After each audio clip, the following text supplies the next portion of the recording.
మహిళా మంత్రుల కడప టూర్ వాయిదా పడింది. ఉప ఎన్నికల ప్రచారంలో వారు పాల్గొంటారన్నది అనుమానంగా కనిపిస్తోంది. మరిన్ని వివరాలు మా ప్రతినిధి సోమగోపాల్ అందిస్తారు. సోమగోపాల్, చెప్పండి, మహిళా మంత్రుల పర్యటన ఎందుకు వాయిదా పడింది?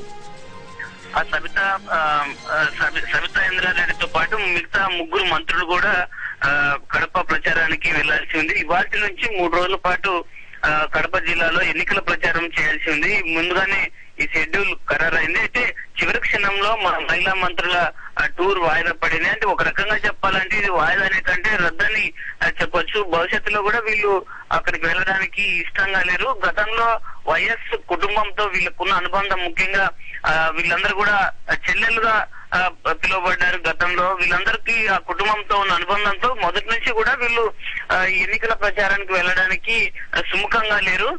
ఈ 2-3 రోజుల్లో జరిగిన పరిణామాలతో వీళ్ళు ఈ టూర్ ని ఏ విధంగానైనా వాయిదా వేసుకోవాలని మొదటి నుంచి ఆలోచిస్తున్నారు. సబితా ఇంద్రారెడ్డి అయితే అనారోగ్య కారణాల వల్ల తాను వెళ్ళలేకపోయానని చెప్తున్నారు. మిగతా ముగ్గురు మంత్రులు మాత్రం కొంతమంది తెలంగాణ ప్రాంతానికి చెందిన మంత్రులు, కోమటిరెడ్డి వెంకటరెడ్డి లాంటి మంత్రులు మేము ఉప ఎన్నికల్లో ప్రచారానికి వెళ్ళామని బాహటంగా ప్రకటనలు ఒకవైపు చేయడం, అంటే వీళ్ళపై మా ముఖ్యమంత్రితో పాటు అధిష్టానం వైపు నుంచి కొంత ఒత్తిడి ఉంది. ఖచ్చితంగా ఉప ఎన్నికలకు వెళ్ళాలి. ఇప్పుడున్న పరిస్థితుల్లో, రాజకీయ పరిస్థితుల్లో కొత్తగా వచ్చిన వైఎస్ఆర్ కాంగ్రెస్ పార్టీని మెజారిటీని బాగా తగ్గించేందుకు కృషి చేయాలి. ముఖ్యంగా విజయమ్మ పోటీ చేస్తుండడం కూడా వీళ్ళు అక్కడికి వెళ్ళకపోవడానికి ప్రధాన కారణంగా చెప్పొచ్చు. దీనికి తోడు పులివెందుల్లో పోటీ చేస్తున్న వైఎస్ వివేక కూడా ఇది కుటుంబం మధ్య పోరులాగా ఆయన అభివర్ణించడం, మహిళా మంత్రులు కూడా ఇక్కడికి రావాల్సిన అవసరం లేదు అన్న ధోరణిలో ఆయన మాట్లాడినట్టు కూడా తెలుస్తుంది. అది కూడా ఒక కారణం మహిళా మంత్రులు ఇవాళ కడప టూర్ ను వాయిదా వేసుకోవడానికి. వీళ్ళతో పాటు మరికొంతమంది మహిళా మంత్రులు అంటే గీతారెడ్డి, వీళ్ళు కూడా గతం వెళ్లాల్సి ఉండింది. కడప టూర్ కు వెళ్లే అవకాశం ఉండింది. అయితే ఈ ప్రస్తుతం ఉన్న అక్కడికి వెళ్లి వైఎస్ గురించి మాట్లాడడం, వైఎస్ పై విమర్శలు చేయాల్సి వీళ్ళని కూడా వాళ్ళకు కొంత ఇబ్బందికర పరిణామాలు. ముఖ్యంగా బిఎల్ రవీంద్రారెడ్డి పదే వైఎస్ పై చేస్తున్న వ్యాఖ్యలు కూడా వీళ్ళకి ఇబ్బంది కలిగేలా ఉన్నాయి. అందుకోసమే వీళ్ళు టూర్ కు వెళ్లకుండా వాయిదా వేసుకున్నట్టు తెలుస్తుంది. అయితే అధికారికంగా మాత్రం వాళ్ళు ఎవరు కూడా మీడియాతో మాట్లాడడం లేదు. మీడియాతో మాట్లాడకుండా కేవలం అంటే ఇంటర్నల్ గా మాత్రం మేము టూర్ క్యాన్సిల్ చేసుకున్నామని మహిళా మంత్రులు చెప్తున్నారు. యోగిత, సోమగోపాల్, ప్రచారంలో పాల్గొంటే ఆరోపణలు ఎదుర్కోవాల్సి ఉంటుందని భయపడుతున్నట్టుగా కూడా మంత్రులు ఆరోపణలు వస్తున్నాయి. అంటే కావాలనే మంత్రులు వెనక్కి తగ్గుతున్నారు అనుకోవచ్చా?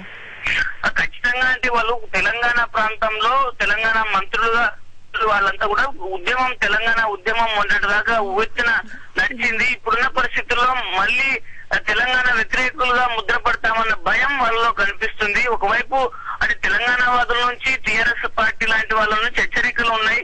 అక్కడికి వెళ్లి సమైక్యవాదులను గెలిపిస్తే మీరంతా తెలంగాణ వ్యతిరేకులే అనే ప్రకటనలు చేశారు. ముఖ్యంగా తెలంగాణ రాజకీయ జేసీతో పాటు తెలంగాణ వాదులంతా కూడా మహిళా మంత్రులు అక్కడికి వెళ్ళడానికి కూడా తీవ్రంగా తప్పుపట్టారు. అక్కడికి వెళ్లి ప్రచారం ఏ విధంగా చేస్తారని ప్రశ్నించారు.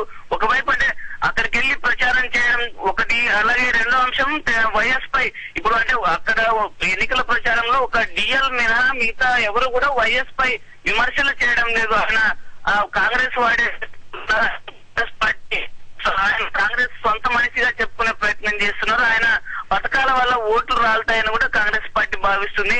అక్కడికి వెళ్లి ఇప్పుడు వైఎస్ కు వ్యతిరేకంగానో, వైఎస్ కుటుంబానికి వ్యతిరేకంగానో, వైఎస్ ప్రవేశపెట్టిన పథకాలకు వ్యతిరేకంగానో వీళ్ళంతా మాట్లాడే పరిస్థితి లేదు.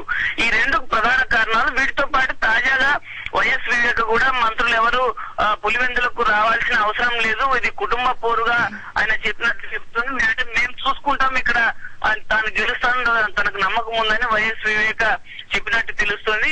దాంతో ఇక పూర్తిగా తమ పర్యటన రద్దు చేసుకున్నట్టు మనం చెప్పొచ్చు. Yogitha, thank you Somagopal. Flying to Hyderabad, Bangalore or Chennai? Book your flights at 9flights.co.uk. Cheapest ferries guaranteed.